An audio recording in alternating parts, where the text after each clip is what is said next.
Assalamu alaikum wa rahmatullahi wa barakatuh. Class 3rd, how are you? I hope you all are doing good by the grace of Allah. Today, inshallah, in your Nelson English People 4 book, open page number 54. Okay? Today we'll start unit 7. That is Stick of the Dumb. Okay, this extract is from a book called Stig of the Dumb. I have always told you कि आपके पास जितने भी chapters आते हैं book में, वो सब जो होते हैं वो कहीं ना कहीं से छोटे उसके पैराग्राफ लिए हुए होते हैं। ये भी इसी तरीके से है। जिस बुक में से ये लिया गया है उस बुक का नाम है स्टिग ऑफ द डम्ब। वहाँ से एक छोटा सा पैराग्राफ लिया गया है, छोटा सा चैप्टर लिया गया है। आधी बात है इसमें, पूरी स्टोरी नहीं है।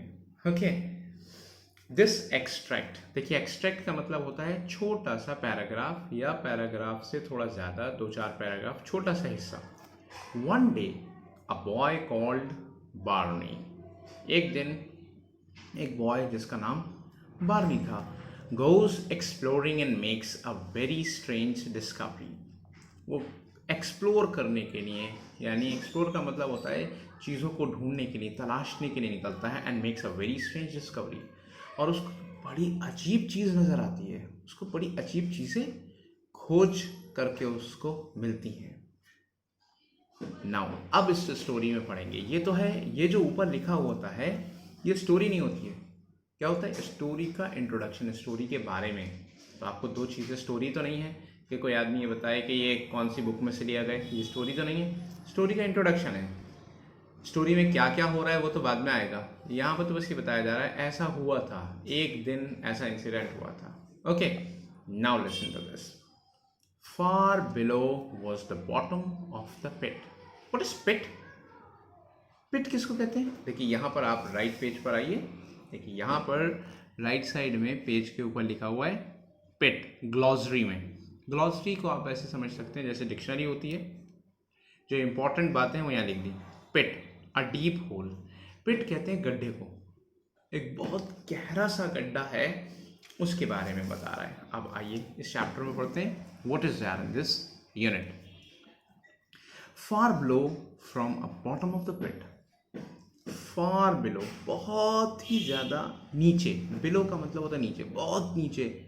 From the bottom of the pit, pit के गड्ढे के बिल्कुल नीचे हिस्से से भी नीचे, उससे भी बहुत फार नीचे। द डम्प, क्या है? एक ढेर था। डंप कहते हैं ढेर, डंप। बानी could see bits of wreckage among the moss and the elder bushes and needles. अब बार्नी ने देखा तो उसमें क्या नजर आया? बिट्स, टुकड़े। किस चीज के? रैकेज। रैकेज कहते हैं कूड़ा कबाड़, बर्बाद हुई हुई चीजें, damaged things. Among the moss, moss थी उसमें। मॉस कहते हैं काई को, जो हरी हरी काई जम जाती है कभी पत्थरों पर जो पानी के पास होते हैं, आपने देखा है। और मिट्टी के किनारे पहले जहाँ सील आती है वहाँ काली काली काई घरों में आ जाती है। इसी तरीके से पानी में या पत्थरों पर इस तरीके से हरी काई आ जाती है, उसको क्या कहते हैं? मॉस। एंड एल्डर बुशेस, और एल्डर, इस एल्डर का मतलब बड़ी नहीं है, इस एल्डर का मतलब कुछ और होता है। अब आप 55 पेज पर आइए ग्लॉसरी में, राइट साइड में। मैं स्क्रीन लेकर के जाता हूँ आपकी, ठीक है? देखिए, Elder, a shrub with white flowers and black berries. एक श्रब का नाम होता है, हमने साइंस में हर्ब्स और श्रब्स पढ़े हैं, ठीक है? उसमें छोटे छोटे वाइट कलर के फ्लावर्स हैं इसमें, और ब्लैक बेरीज यानी काले कलर के बेर हैं, ठीक है? यानी आप फल समझ सकते हैं। एंड नीडल्स, नीडल्स कहते हैं पत्ते वाले पेड़ को, ठीक है? एक पत्ते वाला पेड़ होता है उसको नीडल्स बोलते हैं। मैं इंशाल्लाह आपको पिक्चर भी शेयर कर दूंगा। यानी जंगली पेड़ होता है, ठीक है? ये सारी चीज़ें उसके अंदर नजर आ रही थी। Was that a steering wheel of a ship? अब जब अंदर वो देख रहा है तो क्योंकि कूड़ा कबाड़ ढेर है ना, तो उसको क्या क्या चीज़ लगी? वॉज दैट, एक चीज़ को देख करके कहते हैं was that a steering wheel of a ship, कहीं ऐसा तो नहीं है ये जो है बड़ी सी शिप का एक स्टीयरिंग व्हील पड़ा हो? क्यों? क्योंकि कूड़ा कबाड़ है ना, सारी चीज़ें टूटी हुई हैं, तो एक चीज़ को देख करके उसको नज़र पड़ता है, अरे इसमें शायद ऐसा लगता है शिप का कोई टूटा हुआ हिस्सा है। The tail of an aeroplane, अरे यहाँ पर तो टेल दिख रही है, पूंछ दिख रही है एरोप्लेन की। At least there was a real bicycle, कम से कम इसमें साइकिल तो ज़रूर होगी। कूड़े कबाड़ में वो क्या सोच रहा है कि ये सारी चीज़ें मिल सकती हैं। Barney felt sure he could go make it go if only he could get at it. अब उसको लगा कि इस ढेर में से, इस कूड़े में से कम एक रियल बाइसिकल या ये सब चीज़ें तो मैं ज़रूर निकाल लूँगा, लेकिन कब होगा? जब मैं वो आखिरी कोने तक चला जाऊँ, जब मैं वहाँ उस ढेर, अभी तो देख रहा है खाली, वहाँ अंदर गया नहीं, तो वहाँ से गड्ढे में देख रहा है वो आखिरी छेद तक। They didn't let him have a bicycle, और उसको मालूम था कि ये सारी चीज़ें जो हैं मुझे अपनी बाइसिकल लेने नहीं देंगी, जो गड्ढा वड्ढा है तो इससे मैं जा नहीं सकता हूँ। Barney wished he was at the bottom of the pit. अब बार्ने सोच में पड़ गया, काश मैं भी गड्ढे के बिल्कुल पिट के बॉटम पर, बिल्कुल नीचे वाले हिस्से पर होता तो काश कितना अच्छा लगता था। एंड द ग्राउंड गेव वे, और ग्राउंड ने अपना रास्ता दे दिया उसको, यानी ग्राउंड खुल गया, फट गया, ज़मीन फट गई। ठीक है। Barney felt his head going down and his head going up and his feet going up. अब बार्ने जो है, नीचे वाली पिक्चर में देखिए आप, ठीक है, पिक्चर में देखिए बार्ने गिरते चले जा रहे हैं, देखिए गिर रहे हैं, तो इनको ऐसा लगा कि इनका सिर तो नीचे है और पैर ऊपर है, अब ये ऐसे गिरते चले जा रहे हैं। अब ये गड्ढे के अंदर नीचे वाले हिस्से पर ज़मीन खुल गई और ये नीचे नीचे उड़ते उड़ते उड़ते उड़ते जाने लग गए हैं। समझ में आ रही बात? बहुत इंटरेस्टिंग चैप्टर है, प्लीज़ कॉन्सेंट्रेट करिए, मज़ा आएगा। There was a rattle of falling earth behind him, उसके साथ साथ ज़मीन की बहुत से टुकड़े जो थे वो भी गिर रहे थे। यानी जाहिर बात है कि जब कोई चीज़ गिरती है, आपने देखा होगा ज़मीन खुल जाए तो थोड़ी सी कंकर भी आते हैं, पत्थर भी आते हैं, और सारी चीज़ें जो ज़मीन की थी वो सब भी नीचे गिरने लगी। Then he was falling, still clutching the clumps of grass that was falling with him. अभी बहुत गौर से, then तब he was falling, वो गिर रहा था, still clutching, अभी तक वो, clutching का मतलब होता है पकड़ना, अभी तक वो पकड़ रहा है, the clump of grass, घास के टुकड़े पकड़ रहा है वो, that was falling with him, जो उसके साथ खुद गिर रहे थे उनको पकड़ने की कोशिश कर रहा है। That is what it's like when the ground gave way, ऐसा ही होता है जब ज़मीन फट जाती है और कोई इंसान नीचे गिरने लग जाता है। थॉट बार्ने, ये ख्याल बार्ने के जहन में आया कि ऐसा ही होता होगा जब कोई इंसान गिरता है तो ज़मीन जब गिरती है उसके साथ में तो वो चीज़ों को चारों तरफ से पकड़ने की कोशिश करता होगा। Then he seemed determined to turn a complete somersault in the air, उसके बाद उसको ऐसा लगा कि वो हवा में ही उड़ रहा है इस तरीके से। ठीक है, कैसे? समरसॉल्ट जैसे होता है। समरसॉल्ट किसको बोलते हैं? ऐसे करके, जो ये जिसको हम कहते हैं अपनी लोकल लैंग्वेज में खलाबाजी खाना। ओके यह कभी आपने देखा है, ये जब आपने एनुअल फंक्शन उसमें देखा था, प्रोग्राम हुआ था फैब में, इनाग्रेशन फंक्शन हुआ था, तो आलम सर ने एक आखिर में जब जूडो कराटे का लास्ट में, तो एक उन्होंने एक बहुत ऊंची से उड़ करके नीचे को आ गए थे। दैट इज़ कॉल्ड समरसॉल्ट, यानी पूरा घूम जाना हवा के अंदर। That is called somersault in the air. Bumped into the ledge of the chalk halfway down, crashed through his some creeper and ivy and branches and landed into the bank of the moss. अब क्या हुआ? Bumped into the ledge of chalk halfway down. अब वो क्या है? टकराता हुआ आधे रास्ते में चक्कर लगा रहा है। Crashed through some creeper, जो उसमें क्रीपर्स थे, क्रीपर्स कहते हैं बेलों को, जैसे देखिए बेल नजर आ रही है, इनके अंदर फंसता हुआ, ये भी फंसता चला जा रहा है। Through some creepers and ivy, बेल थी, झाड़ियाँ थी, एंड ब्रांचेस, और शाखाएं थी पेड़ की, and landed on the bank of the moss, और वो बिल्कुल काई के किनारे पर जा कर के लैंड कर जाता है, गिर जाता है। ओके, यहाँ ऐसे करके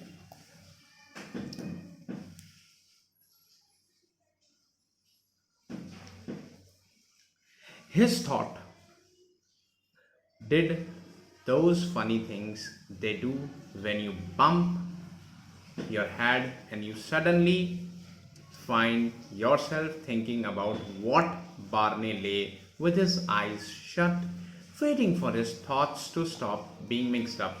Then he opened them. अब क्या हुआ?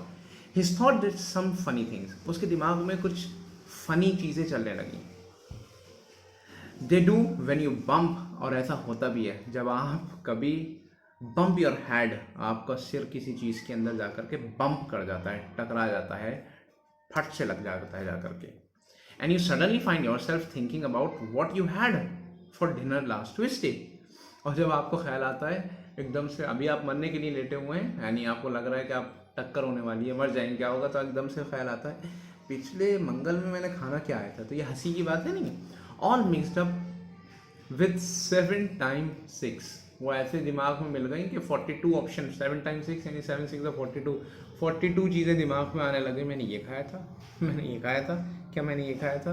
बार्ने lays his eyes shut, Barney ने अपनी आंखें बंद कर ली डर के मारे। Waiting for his thoughts to stop being mixed up, और वो अभी अपने दिमाग में सोच रहा है कि सारी बातें जो मेरे दिमाग में चल रही खाने वाने की सब निकल जाए तो अच्छा है। देन ही ओपनड देम, और एकदम से उसने आंखें खोल ली। ही वॉज लाइंग, वो पड़ा हुआ था, इन अ काइंड ऑफ शेल्टर, ऐसा था जैसे किसी शेल्टर में, किसी कोई छत है उसके अंदर ही लेटा हुआ ऐसा लग रहा है। Looking up he could C a roof, ऊपर तो उसको छत नज़र आ रही थी, और अ पार्ट ऑफ रूफ, या फिर समझ सकते हैं एक रूफ का एक हिस्सा हो, मेड ऑफ एल्डर ब्रांचेस, और उसमें जो थी एक छोटे छोटे सफ़ेद कलर के फूलों वाली पेड़ था जिसकी ब्रांचेस नजर आ रही हैं, एंड वेरी ओल्ड रॉटन कारपेट, और बड़ी ही पुरानी सी कोई रॉटन कहते हैं फटी पुरानी, बिल्कुल टुकड़े हुई हुई कारपेट, ऐसी कारपेट भी नज़र आ रही थी ऊपर उसको आसमान में, यानी छत पर। And rusty old sheet of iron, और उसको रस्टी जंक लगी हुई पुरानी शीट आयरन की एक चादर, जैसे जिसको हम बोलते हैं छत लगी होती है लोगों की, टीन की छत होती है, आयरन की चादर उनको नज़र आ रही थी। There was a big hole, और वहाँ उसमें एक बहुत बड़ा सा होल भी नज़र आ रहा था। कहाँ किस चीज़ में? छत में उसको होल नज़र आ रहा था।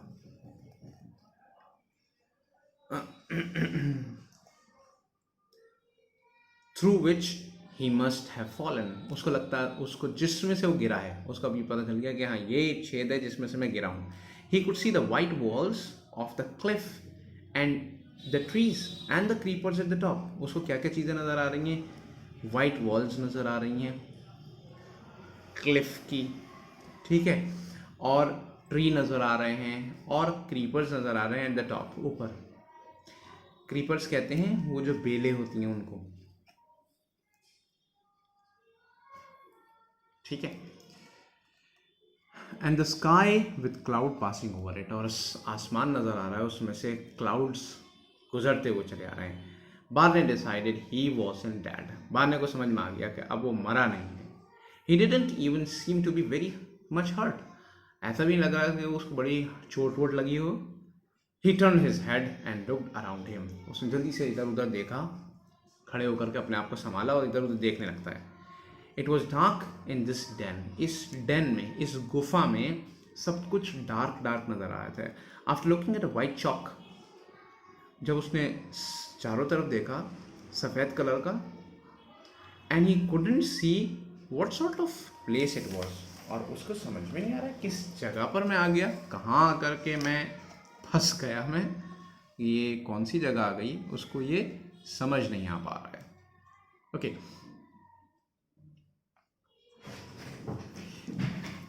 what place it was. Okay, it seemed to be partly a cave dug into the chalk, और ये जगह जो थी बिल्कुल ऐसी लग रही थी। देखिए इस वर्ड को गौर से सुनी, पार्टली का मतलब क्या होता है? पार्टली का मीनिंग होता है एक हिस्सा, पार्टली, अ लिटिल बिट, छोटा सा, ठीक है।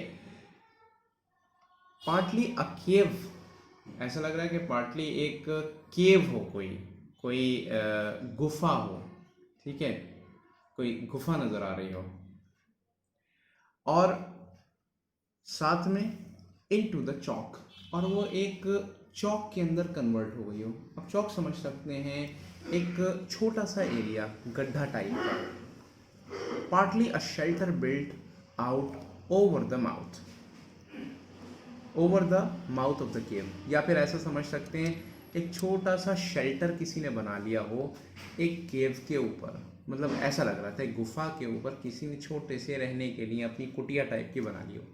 There was a cool damp smell, और उसमें से एक बहुत ही अच्छी सी स्मेल आ रही थी। Wood lice and earwigs dropped from the roof, आसमान से क्या क्या टपक रहे थे, कीड़े, स्मॉल एनिमल, वुड लाइस, लकड़ी के कीड़े नज़र आए थे जो कि लकड़ी पे चिपक जाते हैं, वो वाले कीड़े।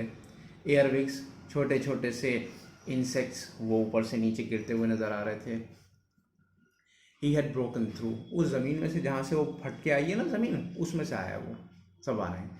But what had happen to his legs, अब उसने अपने पैरों की जब देखा, अरे मेरे पैरों को क्या हो गया। ही कुडंट सिट अप, कोशिश कर रहा है बैठने की, बैठ नहीं पा रहा है। व्हेन ही ट्राइड टू, जब उसने कोशिश करी, हिज लेग्स वुडंट मूव, उसके पैर हिल नहीं रहे। Perhaps I have broken them, उसको ख्याल आया, अरे ले पैर टूट गए मेरे, पैर टूट गए। बार ने thought, what should I do then, अब मैं क्या करूं, मेरे पैर टूट गए। He looked at his legs to see if they were all right, जल्दी से उसने घबरा कर अपने पैरों को देखा कि ठीक भी है नहीं है। And found they were all tangled up, और उसको समझ में आया कि मेरे पैर जो हैं वो टैंगल्ड अप हो गए, किसी चीज़ से बंध गए हैं। किस चीज़ से? With the creepers from the face of the Cliff, जो जहाँ जिस ऊंचाई पे से वो गिरा है वहाँ पर कुछ पैरों के अंदर उसके बेलें फंस गईं, और जो अब उसके पैरों पर लिपट गई हैं। वो टाइड मी अप, अब वो चीखें मार, थॉट बारने के दिमाग में आ रहा है, अरे किसने मुझे बांध के डाल दिया। He kicked his legs to try and get them free, उसने लात चलाई और सोच रहा है कि मेरे शायद इसके ज़रिए से पैर खुल जाएंगे, but it was of no use. पैर चला रहा है लेकिन वो बेलों में से उसके पैर निकल ही नहीं रहे। There was yards of creepers trailing, तब वहाँ पर गज़ों लंबा, बहुत मीटर, इतने मीटर लंबा पैर में आपके वो फंस चुका है क्रीपर, तो कैसे निकलेगा, वो तो मुश्किल ही था। और ऊपर तक trailing down from the Cliff, वो जो ऊपर से लटकता हुआ आया है, इतना लंबा सा, इतना लंबा है कि वो पैरों में से निकल नहीं सकता। I suppose I got tangled up when I fail, अब उसके दिमाग में आया, अरे अरे रास्ते में कहीं ना कहीं मैं फंस गया, जो मैं सोमरसॉल्ट ले रहा था, घूम रहा था, उसमें मेरे पैरों पर लिपट गया सारा। Expect I would have broken my neck if I hadn't, अब उसको लग रहा है कि मैं ना जब गिर रहा था तो वो हल्के हल्के जो मेरे पैर ऊपर थे वो इसी वजह से थे, शायद ऊपर की बेलों की वजह से मैं उसमें फंस गया, जैसे रस्सी में कोई फंस जाता है, और उसके बाद उस रस्सी के सहारे धीरे धीरे धीरे धीरे गिरा, तो मैं शायद इसी वजह से जो है मेरी गर्दन की हड्डी नहीं टूट गई, नहीं तो हर गर्दन की हड्डी टूट जाती इतने ऊपर से गिरने पर, तो शायद ये ऊपर अल्लाह का करम हो गया उसके ऊपर। ही ले quiet and looked around the cave again, अब वो लेटा रहा और फिर दोबारा से इधर उधर उसने देखा केव में क्या चल रहा है। Now that his eyes were used to it, he could see further into dark part of the cave, अब थोड़ी देर हो गई है तो उसकी आंखें एडजस्ट कर ली हैं कि अब वो केव में थोड़ा अंदर भी देख सकता है, नहीं तो चारों तरफ से सफ़ेद सफ़ेद नज़र आ रहा था, उसको कुछ नज़र ही नहीं आ रहा था अंदर का। देयर वॉज समबडी देयर, कोई था वहाँ पर अंदर, और समथिंग, या कोई चीज़ थी ऐसी, राइट। देखिए मैंने आपको बताया था कि स्टोरी इनकम्प्लीट होती हैं, अब यहाँ पर छोड़ दिया, क्या चीज़ थी अंदर, you have to find out, right. उसमें क्या चीज़ थी, ग्लॉसरी आपको करना है, राइट, वर्ड चेक आपको करना है, ये मैंने पहले भी सेंड कर दिए हैं, अब आपको क्वेश्चन आंसर्स की तरफ बढ़ना है, ओके। अब ये क्वेश्चन आंसर्स आप सॉल्व करने की कोशिश करेंगे, सारी एक्सरसाइज करने की कोशिश करेंगे जितनी भी आपसे हो सकती हैं, और उसके बाद इंशाल्लाह नेक्स्ट क्लास में हम आपको ये सारी एक्सरसाइज सॉल्व करवाएंगे इंशाल्लाह। ओके, टिल देन आपको आज का होमवर्क क्या है, आपको रीडिंग करना है अच्छे से और इसको समझना है अच्छे से। कोई वर्ड नहीं आता है समझ में तो आप, मैंने हो सकता है एक आध कोई वर्ड रह गया हो, मुझे लगता हो आसान है तो आप डिक्शनरी में से उसका वर्ड मीनिंग ढूंढ लीजिए, और नहीं समझ में आए तो आप मुझसे पूछ भी सकते हैं। This is all what you have to do. अस्सलाम वालेकुम व रहमतुल्लाहि व बरकातहू।